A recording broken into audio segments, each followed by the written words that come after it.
देखो इन्वेंट्री यानी कि क्लोजिंग स्टॉक, इन्वेंट्री ओपनिंग भी हो सकती है, बट हम यहाँ पर बैलेंस शीट की बात कर रहे हैं और बैलेंस शीट में हमेशा क्लोजिंग इन्वेंट्री आएगी, यानी कि क्लोजिंग स्टॉक आएगा, ओपनिंग नहीं आएगा। ठीक है, क्योंकि बैलेंस शीट हमेशा ईयर एंड पे बनती है। जैसे अपन ईयर एंड पे जैसे शाम को दुकान बंद कर रहे हैं तो उसी टाइम तो चेक करेंगे ना स्टॉक कितना बचा हुआ है और कल कितना मंगाना है, तो ये ईयर एंड पे चेक कर रहे हैं कि हमारे पास में स्टॉक कितना पड़ा है। ओके, अब स्टॉक इतने तरह का होता है। सबसे पहला है रॉ मटेरियल, हिंदी में बोलते हैं इसको कच्चा माल। अब इससे नाम से ही पता चल गया होगा कच्चा माल। फॉर एग्जाम्पल कोई चिप्स बनाने वाली कंपनी है तो उसके लिए कच्चा माल क्या है मैं बताता हूँ आपको। देखो लेके आया हूँ आलू, अरे वाह, दिखाने भी पड़ेंगे। ये देखो ये रॉ मटेरियल है, कच्चा माल है। क्या हुआ, आलू है रॉ मटेरियल। ओके ठीक है, ये रॉ मटेरियल हो गया। इसके बिना उसकी बिजनेस की मैन्युफैक्चरिंग पॉसिबल ही नहीं है, क्योंकि चिप्स बन ही नहीं सकती। अब हर बिजनेस में आलू होगा क्या रॉ मटेरियल? नहीं। जैसे फॉर एग्जांपल के लिए ये बोर्ड है, इसके लिए क्या होगा रॉ मटेरियल?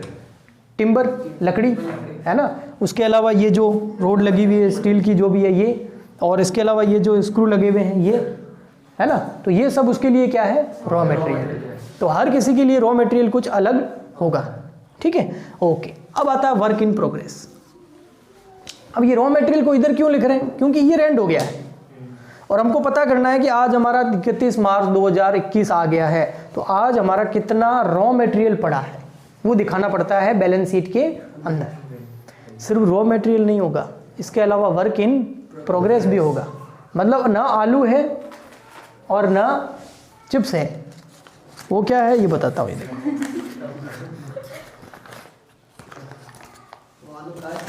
कट्टे हुए आलू, कट्टे हुए आलू। एक्चुअल में अब ये वाली जो चिप्स है ना, हम चिप्स जो बना रहे हैं ना, वो कट्टे हुए आलू से नहीं बनती। इसको सीधा फ्राई नहीं करना, घर पे नहीं बना रहे हैं। ये तो पूरे आलू मैश होते हैं पूरे, और फिर उसके बाद मशीन में वो डलता है और उससे बनती है। लेकिन एग्जाम्पल के लिए तो ये रॉ मटेरियल हो गया आपका। रॉ मटेरियल को मतलब बोलते हैं अर्ध निर्मित माल, है ना, अर्ध निर्मित माल। मतलब ना ये चिप्स है ना ये आलू, बीज की प्रोसेस हो गई, अभी प्रोसेसिंग के अंदर है। ठीक है, वो कितना स्टॉक पड़ा है, ऐसा स्टॉक कितना हमारे पास में पड़ा है, वो कहाँ दिखाएंगे हम?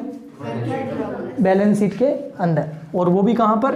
इन्वेंट्री के अंदर। अब आगे आपका फिनिश गुड्स, मतलब आपकी कितनी सारी चिप्स ऐसी है जो बन गई है, पैकेट में पैक हो गई है, लेकिन अभी तक बिकी नहीं है, वो आएगा यहाँ पर फिनिश गुड्स, यानी कि निर्मित। हाँ, ये तीनों चीज़ें तो फिर भी लोगों को पता होती है, आप लोगों को नहीं पता होती, मैंने पूछा था पहले। ठीक है, स्टॉक इन ट्रेड क्या होता है? अब सुनना, स्टॉक इन ट्रेड, इसको शॉर्ट में बोलते हैं SIT। ये क्या होता है? स्टॉक इन ट्रेड उनके लिए होता है जो कोई किसी प्रकार का रॉ मटेरियल यूज़ नहीं करते हैं, जो बना बनाया माल परचेज करते हैं और उसको सेल करते हैं। जैसे कि किराने की दुकान वाले, क्या वो आलू लेके आएगा फिर आलू से चिप्स बना के बेचेगा क्या? नहीं, वो क्या करता है?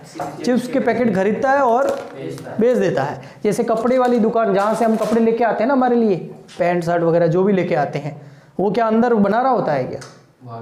वो आगे से बना बनाया लॉट का माल आता है पूरा का पूरा और उसको बेच देता है। तो उसके लिए फिर ना तो उसको होगा क्या रॉ मटेरियल? कभी नहीं होगा उसके बेचारे के, ना उसके लिए वर्क इन, ना उसके लिए कोई फिनिश गुड्स, उसके लिए वो सब क्या है? Stock in trade. तो स्टॉक इन ट्रेड क्या होता है? जो प्रिपेयर्ड है, तैयार है, और उसके पास हमेशा वैसा ही रहता है, वो वैसा ही लाता है और बेच देता है। बहुत सारी कंपनी है, बहुत सारे बिजनेस होते भी होंगे जो क्या करते होंगे, कुछ तो मैन्युफैक्चरिंग करते होंगे और कुछ रेडी किया हुआ माल भी बेचते होंगे। तो वो दोनों प्रकार से दिखाएंगे। ठीक है, next spare parts. Spare parts क्या होते हैं? तो जैसे फॉर एग्जांपल के लिए मार्कर का एग्जांपल लेते हैं। ये मार्कर है, इसके स्पेयर पार्ट्स बताता हूँ। इस पर खोलते हैं, रुको, अरे खुलेगा तो सही ना? हाँ खुल गया। ओके, पीयूष कह रहा है तो खुलेगा। देखो ये इसके अंदर जो लगी हुई ये पिन, ये भी इसके साथ थोड़ी आई है, बाद में डाली गई है। ये हो गया, इसके ऊपर प्लास्टिक, ये रुई जो लगी हुई है, ये पूरा प्लास्टिक, ये सब क्या है? ये स्पेयर पार्ट्स है। इन सबको मिला करके क्या हुआ? ये प्रोडक्ट तैयार हुआ है। तो ज़रूरी थोड़ी है कि वहाँ, यहाँ तो मैंने आलू की चिप्स का एग्जाम्पल ले लिया, सिर्फ आलू की चिप्स थोड़ी बनाती है दुनिया, बहुत सारी चीज़ें बनती है, मोबाइल फ़ोन बनते हैं, बड़ी बड़े व्हीकल्स बनते हैं, बहुत चीज़ें बनती है ना। तो उन चीज़ों के बहुत सारे स्पेयर पार्ट्स होते हैं छोटे छोटे। जैसे इंडिया के अंदर आपको पता है मेड इन इंडिया नहीं चल रहा है, मेक इन इंडिया चल रहा है, दोनों में बहुत फ़र्क है। मेड इन चाइना होता है, मेक इन चाइना नहीं होता है कभी भी। मेड का मतलब क्या हो गया, वहीं पर बना है सब। मेक का मतलब क्या हो गया, कुछ वहाँ से मंगाया, कुछ वहाँ से मंगाया, कुछ वहाँ से मंगाया, उनको हम जोड़ रहे हैं, मेक इन इंडिया। तो मेड इन इंडिया नहीं है, और जब मेड इन इंडिया होगा ना तब कुछ बात होगी। अभी ठीक है, स्टार्ट कर दिया थोड़ा मेक इन इंडिया, मतलब वो चीज़ें यहाँ बनी, स्पेयर पार्ट्स यहाँ से नहीं बने, स्पेयर पार्ट्स तो कहीं से। जैसे पूरी दुनिया के अंदर जो स्पेयर पार्ट्स सप्लाई करता है वो कौन करता है, चाइना। पूरी दुनिया में जितनी भी बड़ी बड़ी ब्रांडेड चीज़ें हैं ना, उनमें भी स्पेयर पार्ट्स चाइना वाले ही यूज़ होते हैं। आप बोल सकते हैं ऑफिशियली। देखो ये क्या है, लूज टूल्स। तो ये तो होंगे, स्पेयर पार्ट्स भी होंगे, SIT भी हो सकता है, बना बनाया माल भी हो सकता है, फिनिश गुड्स भी हो सकता है, आधा अधूरा माल भी हो सकता है बना हुआ, और कच्चा भी हो सकता है, रॉ मटेरियल भी हो सकता है। तो इसको शॉर्ट में बोलते हैं RM, इसको बोलते हैं WIP, इसको बोलते हैं FG, इसको बोलते हैं SIT, इसको कुछ नहीं, स्पेयर पार्ट्स ही बोलते हैं। और ये है लूज टूल्स।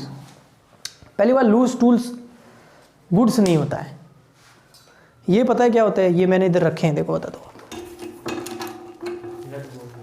नट बोल नहीं बेटा, ये हथियार, हाँ ये ऐसे बहुत सारे होते हैं ना। जैसे मैन्युफैक्चरिंग कंपनी होगी ना, तो उसमें मशीनें तो होगी, तो कभी जोड़ना है कभी खोलना है, वो काम तो चलता ही रहेगा। तो उस बिज़नेस के हर घर में भी तो होते हैं ना हमारे।